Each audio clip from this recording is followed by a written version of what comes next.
आप सबका अमरीन पाठशाला में स्वागत है। आपकी अपनी हिंदी टीचर आज फिर से एक नई कविता लेकर प्रस्तुत हुई है जिसका नाम है कलगी बाजरे की। ये कविता सरल और सुस्पष्ट व्याख्या के साथ हम पढ़ेंगे। इसके रचनाकार जो कवि हैं वो हैं अज्ञे।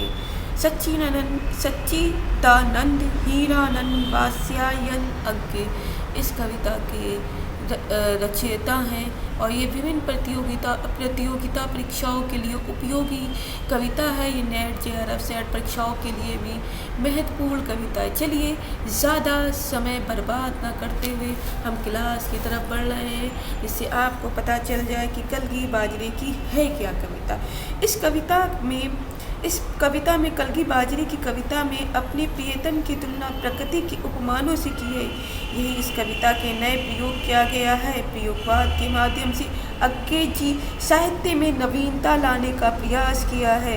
कविता में कवि ने पुराने प्रतीकों उपमानों को नकारा है। कविता में नए प्रतिमानों का आविष्कार किया है। अपने आप को कवि ने संसार के प्रति समर्पित किया है। प्रकृति चित्रण ने नए अंक का दर्शन स्थापित किया है तथा शहरी सभ्यता और ग्रामीण सभ्यता को जोड़ने का प्रयास कवि ने कविता के माध्यम से किया है। तो चलिए देखते हैं कविता की तरफ हम चल रहे हैं। ये देखिए लिखा है, हरी बिछली घास दौलती कल की झरहरे बाजरे की। अगर मैं तुमको लताती सांझ के नब की अकेली तारिका अब नहीं कहता या शरद के भोर की बिहार मिहाई कुई टटकी कली चंपे की वगैरह, तो नहीं कारण है कि मेरा हृदय उथला या सूना है या कि मेरा प्यार मैला है।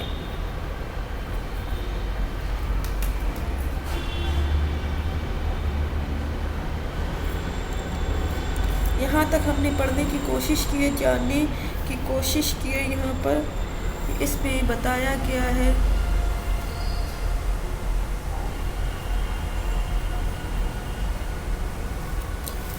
प्यार मैला है, यहाँ तक हमने पढ़ लिया। बल्कि केवल यही है, ये उपमान मैले हो गए हैं, देवता इन प्रतीतों के कर गए हैं कूच। तो यहाँ तक हमने स्टार्ट कर दिया। यहाँ तक व्याख्या बताती।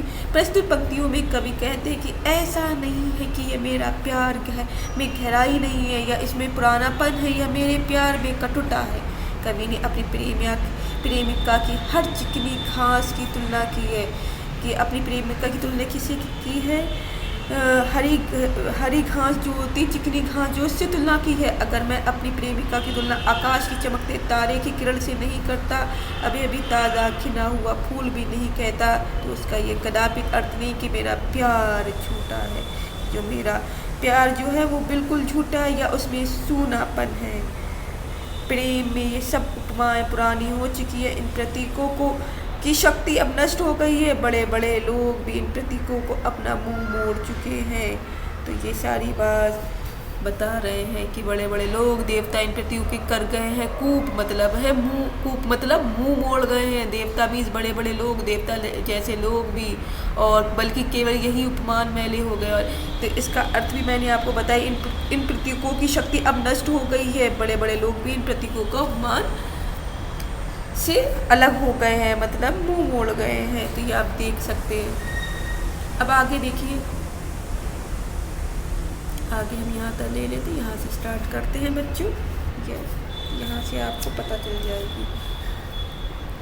कभी बासन अधिक घिसने से, बासन मतलब होते बर्तन, अधिक घिसने से मुलम्मा छूट जाता है। अगर क्या तुम नहीं पहचान पाओगे तुम्हारे रूप के, तुम ही निकट हो उसी जादू के निज के किसी सहज गहरे बोध से। किस प्यार से मैं कह रहा हूँ। अगर यह कहूँ बिछली घास हो तुम लहलाती हवा में, कलगी छरहरे बाजरे की।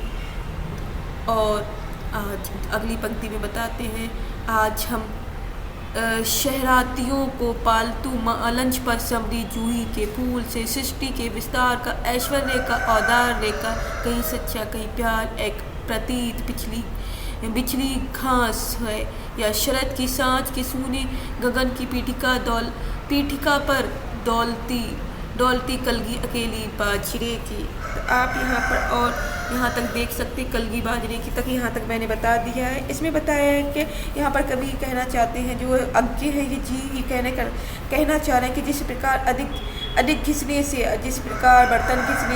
अधिक घिसने से बर्तन की चमक नष्ट हो जाती है, उसी प्रकार बार बार इस प्रकार के उपमानों का प्रयोग करने से इसका महत्व कम हो गया है। इसलिए मैं पुराने उपमान नहीं कर रहा हूँ। जिस तरह बर्तन घिसने से उसकी चमक चली गई है, तो बार बार उपमान करने से मेरी जो प्रेमिका है उसकी भी शायद चमक चली जाए। कभी अपनी प्रेमिका से नई उपमा देकर प्रश्न पूछते, क्या तुम यह जानना नहीं चाहती कि मेरी सबसे करीबी तुम हो, तो मैं इन पुराने से तुम्हारी तुलना नहीं कर सकता। तुम मेरे लिए बिछी हुई घास पर बाजरे की कलगी हो। यह बिछी हुई घास ही प्यार का प्रतीक है। अगर इन शहरवासियों के लिए वह बिछी हुई घास सबसे सुंदर है, जो जूही के फूल से भी अधिक ऐश्वर्य और सौंदर्य का प्रतीक बन गई है। जूही की कली बताया है ना, उसके जैसा हो गई है। अब यहाँ पर अगला देख ले, और सचमुच इन्हें जब जब देखता हूँ यह खुला वीरान सरस्वती का घना और सिमट जाता है, और मैं एकांत होता हूँ। समर्पित शब्द जादू है, मगर क्या समर्पण कुछ नहीं। यहाँ पर बताना चाह रहा है कि सचमुच जब इस बाजरे की कली को देखता हूँ, संपूर्ण संसार वीरान दिखाई देता है। संस्कृति का सिमटा हुआ सूनापन और भी एकत्रित प्रतीत होता है। कवि उस दृष्टि से स्वयं को अकेले समर्पित होने की बात कहते हैं, और इससे भावनाओं से अनुभूति होती है।